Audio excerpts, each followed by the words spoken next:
ఈరోజు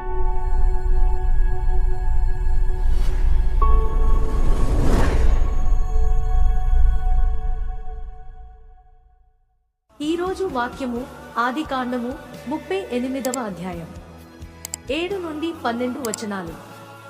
యూదా జ్యేష్ఠ కుమారుడైన ఏరు యెహోవా దృష్టికి చెడ్డవాడు గనుక యెహోవా అతని చంపెను. అప్పుడు యూదా ఓనానుతోని అన్న భార్య యొద్దకు వెళ్లి, మరిది ధర్మము జరిగించి నీ అన్నకు సంతానము కలుగజేయుమని చెప్పెను.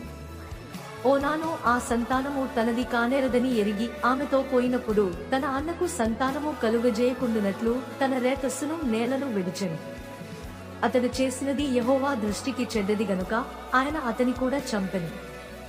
అప్పుడు యూదా ఇతడు కూడా ఇతని అన్నలవలే చనిపోవు నేమో అనుకుని, నా కుమారుడైన షేలా పెద్దవాడగు వరకు నీ తండ్రి ఇంట విధవరాలుగా నుండు మని తన కోడలైన తామారుతో చెప్పెను. కాబట్టి తామారు